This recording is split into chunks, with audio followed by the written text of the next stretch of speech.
All Things Motoring is owned and brought to you by CHANGECARS, South Africa's trusted online vehicle platform. Whether you're looking to buy, sell, or just need advice, visit changecars.co.za.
Coming up this week on All Things Motoring, we take a look at our coverage of the Simola Hill Climb with Ernest.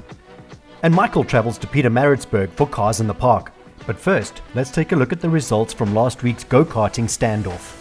So when the day started, I won't lie, I had high hopes, and people will say actually delusions of grandeur. I'm up against a racing driver, I'm up against a motoring journalist. The best I could hope for in this company was third. I'm proud to say we are able to reveal the results. The viewers had a different opinion and we are very happy for that. Ernest, tell us about the results. Well, the results are a little bit controversial. I think my car was a little bit faster.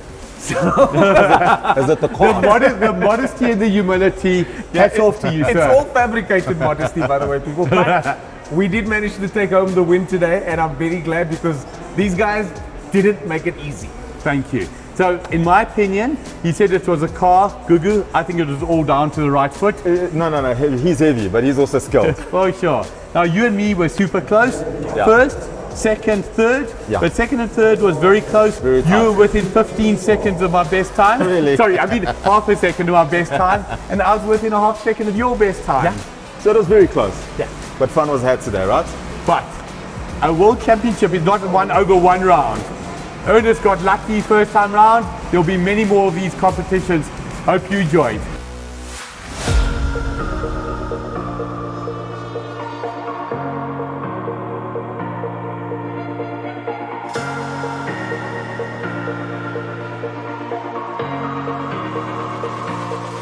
This could be the most prestigious event on the calendar. It's the Simola Hill Climb.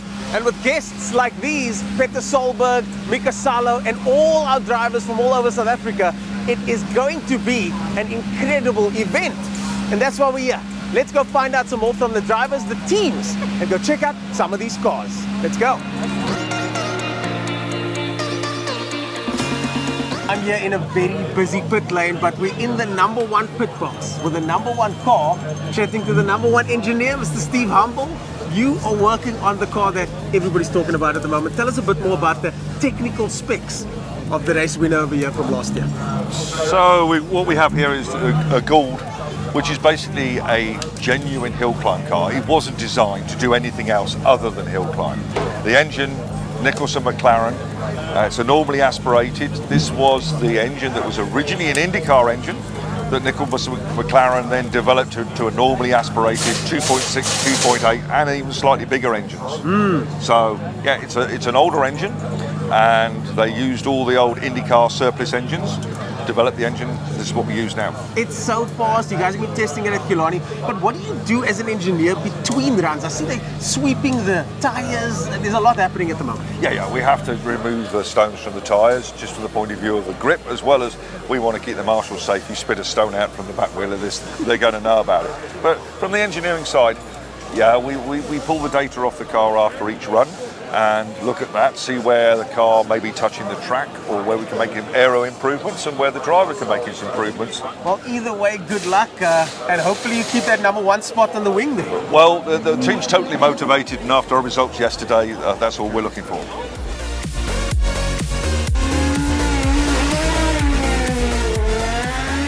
I'm with the PR and marketing manager for Honda Southern Africa, and behind me is the brand new Type R, Letitia. Why is Honda here? It's so nice to have manufacturers here, but tell the public why the manufacturers like yourself are getting involved with this incredible event.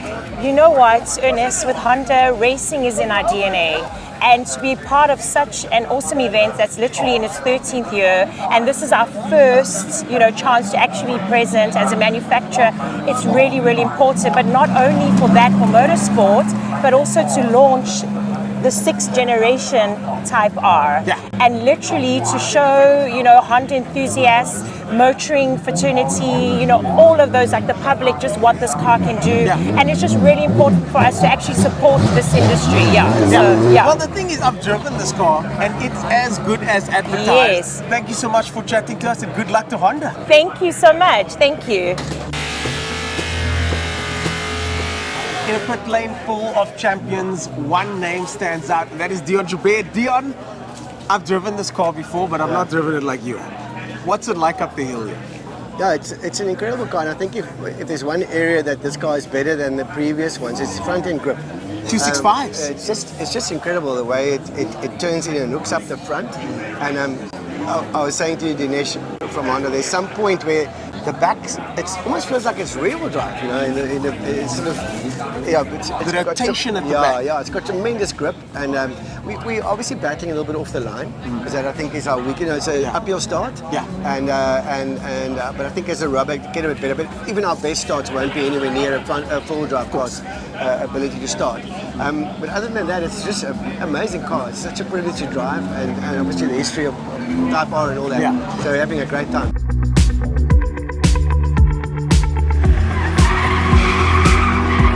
I might be a little bit biased, but I had to chat to one of my colleagues, Sudhir Matai from Double Apex. Sudhir, you're driving the Suzuki today, and you and 2 other gentlemen are driving these cars up the hill, so the competition must be a little tight at this stage. A little bit, yeah. It's a nice challenge. Of course, my car's manual, and the other 2 guys are automatic cars. Okay. Not quite level playing field. I think both have their pluses and their negatives. But ultimately, it's about having fun, one, and broadcasting Suzuki's capability. In these little cars. If you look at the timesheets, we're not on the bottom, but we are most certainly the least powerful cars here at 100 kilowatts, 103 kilowatts. Is not a lot of power. So it's great fun. I mean, the car is quite easy to get to grips with, to like really dial in and lean into the tires. So it's my first time here, my very, very first time here. I thought you'd been up here. No, complete rookie to the Simola Hill Climb. Sure. So Baptism, eh? run 1 was about, which way does this corner go? And I got to the top of the hill, it's like, this one, no, this one goes the other way. Okay. So that was great fun, just learning the track, and now, I chipped a couple of seconds off in the first run, and that'll be the idea always to just chip away at the time, quicker and quicker. Well, Team Suzuki, one of the 3 drivers, it's gonna be tight today. Good luck, Sudhir. Thanks very much. Cheers.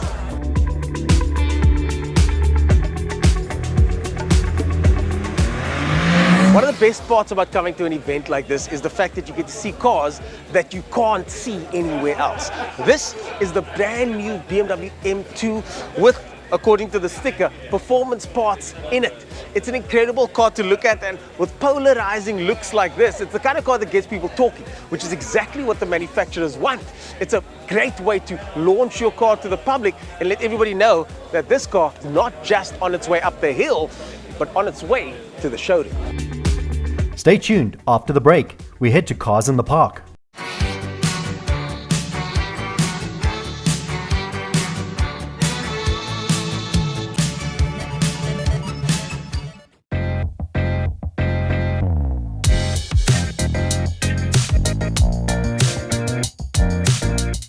Sometimes I think I'm the luckiest man alive, and other times I know I am. I have my own TV show. I get to visit a province that I absolutely love. I've said it many times on the show, KZN. Where are we today? We're at Cars in the Park in Pietermaritzburg.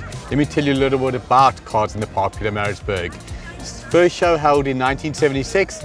For 2 years during COVID, it wasn't held. So this is roughly the 45th show. You can see this is an event that is going from strength to strength. The amount of exhibitors here are in the hundreds. The amount of fans are in the thousands. Stalls, everything that you could think of in abundance. What have we got in store for you today? Mega interviews with people relating to bikes, relating to cars, and 1 or 2 surprises. Follow us, you won't be disappointed. When you had an exceptional event like this, one of the biggest challenges is choosing which cars to do features on. There are hundreds of cars, but every single time I see a Citroen 2CV, it's something that I've got to have on my CV. A car like this came out in the late 1940s. Production stopped in 1990 after 42 years. Engine size, believe it or not, only 600 cc. But even in the 50s, this car had inboard front disc brakes. Disc brakes were unheard of in those days. The one next to me is possibly the finest example I've ever seen.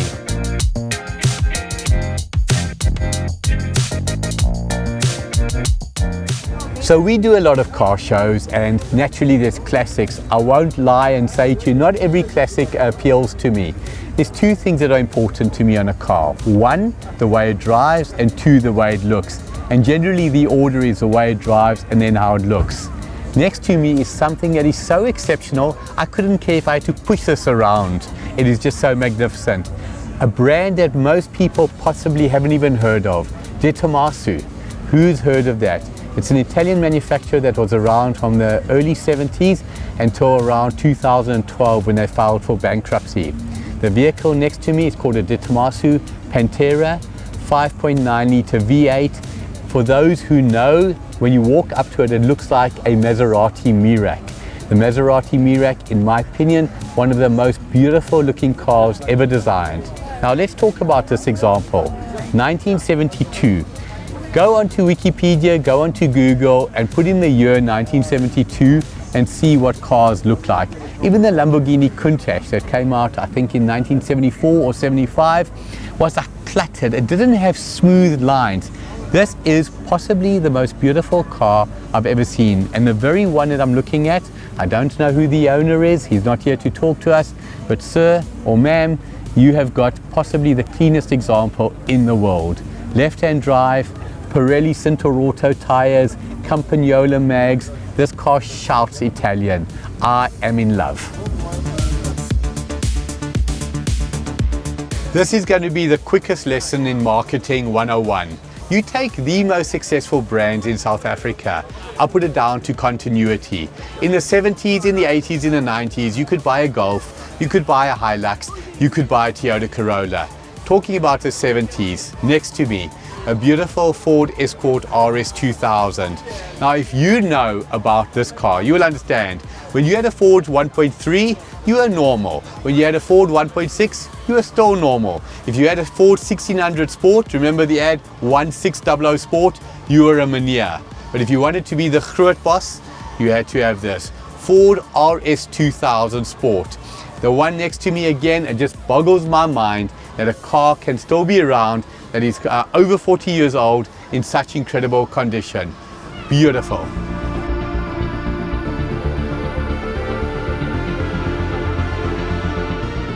So when you talk iconic, often it's about the nomenclature. GTI we always associate with Golf. SL, in my opinion, is always associated with Mercedes, but most people think the SL came out in Bobby Ewing's 350 SL or 450 SL, but it actually came out a lot earlier, in the 1960s. Behind me is possibly the best example I've ever seen of this type, a 1964 230 SL, and I've got the proud privilege to speak to the owners. Rob, lovely to chat to you. too, Michael. You've got to tell us a little bit about this beautiful machine. Yeah, lovely. Yeah, as I say, it's a 1964 Pagoda. The Pagoda got its name, the roof's not on at the moment, for the concave shape in the roof, I guess. And it's yeah, it's just lovely. It's a roadster. For sure. And you know, the likes of George Harrison, the Beatles, people rode these cars new back in the day. If you were a wealthy person in the 60s, you get the impression whether you were a Formula One driver or a famous tennis player, this is what you aspire to. But you mentioned pagoda. Yes. Just that word. Yes. I mean, this thing here must be worth at least 50,000 rand, eh? Yeah, at least, Eh? So, I mean, sake, I hope not. interesting. Something like this today, is it fair to say they are worth what somebody's prepared to pay for them? Absolutely, absolutely. Now, this car looks apart, is not in open for debate. No. How does it drive? It drives fantastic. If you look at it on the road, it holds the road. It's low to the road. It hugs it. Corners beautifully, yeah. It's meant, you go to Cape Town, you got Bantry Bay, and it's just beautiful. It just holds the road, and it's got a straight 6 engine, 4-speed gearbox. Gents, it's been an absolute privilege to talk to you. Very much. So I just want to repeat, if you do want to sell it for around 50,000, I'll do you the favor and take it off your hands. We appreciate that. Lovely to chat to you. Awesome. Thank you very much. Thank you very much. Thank you very much.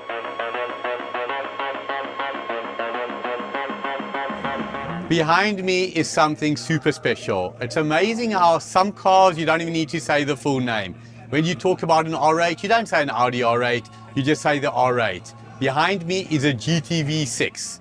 Now, to those of you who don't know, Alfa Romeo made the GTV6 3-litre in South Africa uniquely for the South African market. It was homologated so it could compete in the Stanley Group N Racing Series against the legendary BMW 535i. Now, while the 535i became legendary and still is legendary, nothing, in my opinion, competes with this magnificent machine. Recently, 2 have been sold in South Africa for in excess of 1.1 million. What does that make this car worth? Automatically the same price. Would I dream of owning one? Absolutely. What is so unique about this car?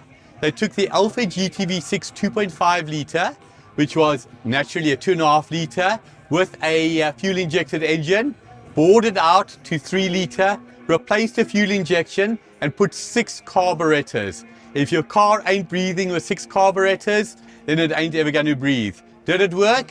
Absolutely. How do we know? Because it smashed the BMW 535, a car that had roughly 20% bigger engine. Unbelievable. Stay tuned after the break. We continue chatting to some more friends about their rides.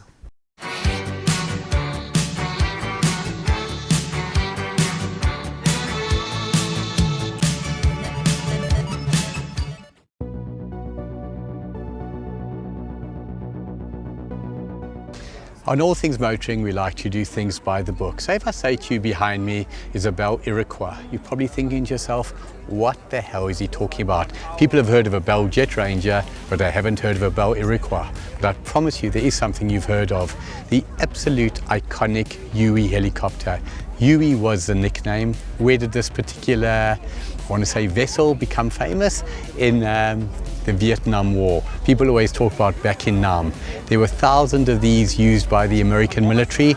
It was introduced to military service in 1959 and continued until the 1990s in many armies around the world, particularly in Africa. What is so unique about this aircraft? It was easy to maintain, incredibly powerful, incredibly versatile, could land anywhere, could literally go anywhere, and it was just ultra reliable.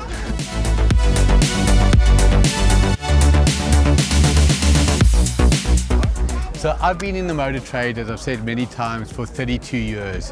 When you think of the brand Subaru, you pronounce it as you like. You think of the Forester or you think of the WRX STI. Today, I've seen this car before on paper. First time I've seen this live. What are we looking at here, Tanya-san? This is a 1991 Subaru SVX. Must be pretty unique. How many in South Africa? Originally 15 came into the country. Right. Subaru South Africa brought 15 in. We think there's 7 or 8 currently on the road. As little as that? Yeah. So you can say you own between 15 and 20% of them. That is yeah, incredible. 100%. Yeah, that's it. Congratulations. Tell us a little bit about this beauty. It's a 3.3 litre flat 6. Right. Quad cam. It originally made 160 kilowatts at the flywheel. Before you got hold of it, what did it make after you got hold of it? It's completely standard. Right? Nothing's been done to it. It's just a restoration process. Beautiful. Yeah. But it looks in lovely condition. Now, when we talk about flat 6, people often don't understand what the term flat 6. Straight 6 is easy, inline, but Subaru pistons run. Yeah, they're horizontally opposed. Correct. So there's a bank on the left and a bank on the right, of pistons, and they run opposite to each other. And that's what you commonly refer to as a boxer engine, Yes, am I correct? correct. Now, do you know the advantages of that? What was the mindset behind the concept? It's for, number one, it gets oil to the head Right. as quickly as possible. It's a very smooth running engine. Right. So you don't, there's no vibration Sure. of it. There's no first vibrations or secondary Yes. vibrations. It's a very smooth motor. And the handling is very good, am I correct? Yes, because the weight is really low down. Sure. Because the engine is literally like that tall. Tiny. Yeah. It's like 40 centimeters tall. Sure. And it sits all the way down in the bottom, so the weight distribution is really low. Now, Tanyason, been lovely speaking to you. We can hear the noise around us. Today's been incredible. Cars in the Park for you. Is this an annual event that you attend? Yes, it is. Well, I look It's a forward lot to of fun. Fantastic. Well, I look forward to chatting to you in 2024. Lovely right, meeting thank you so much. Thank Thank you you. so much. Bye-bye. Today has been about incredible cars and incredible people. And talking about incredible people, I'm speaking to Amanda Lowe of Amanda Lowe Marketing. 6 weeks ago, we get an email. Hi, All Things Motoring team. Would you like to cover Cars in the Park for Ignition TV? I think it took me about 45 seconds, maybe a minute to respond. Absolutely. It was pretty quick. Amanda, firstly, thanks for chatting to us, but even more importantly, thanks for the invite. You're involved in the direct marketing of this absolutely incredible event. Tell us what goes on behind the scenes. Fantastic. Well, firstly, thank you for joining us at our event for 2023. I've been involved with the marketing of Cars in the Park for the last I think 6 years. And it's a highlight event for me as it is for the Vintage Sports Car Club. I love the project.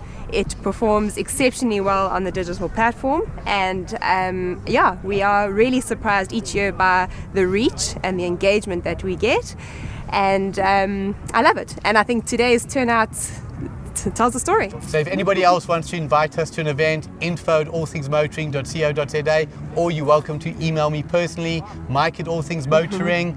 Amanda, 2024, what are my chances of getting an invite? 100% you'll be here. You're my kind of girl. Look forward to Thank you. seeing you. Thanks We for look forward speaking to to seeing us. you then.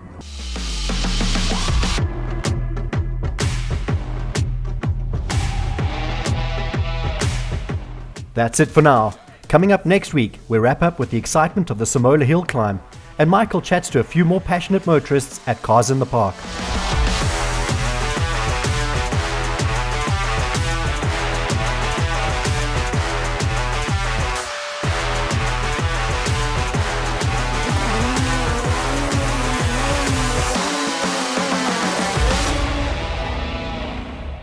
The All Things Motoring team now has a brand new podcast. If you're looking to know more about car finance, insurance, or servicing, or if you're deciding whether to keep it or change cars, you'll find all the advice you need. Available now on YouTube or wherever you get your podcasts. If I could come back as anybody in my second life, it would be Nelson PK. Now, we know that's not going to happen, but I'd still love to be a racing driver. Behind me is a concept I created specially for me, in honor of Michael, Formula M. So the aim is to try hold on for 110 seconds, but we're doing it slightly differently. We're starting at 105 seconds, so I've only got to do it for 15 seconds. We're at Cars in the Park 2065. I remember just a short 42 years ago when this beautiful Jaguar F-Type came out. Look how iconic this car's become. Look at the condition of this original. All Things Motoring is owned and brought to you by CHANGECARS, the platform buyers trust with good reason. CHANGECARS works exclusively with the best manufacturer-approved dealerships. There's no safer online vehicle platform in South Africa.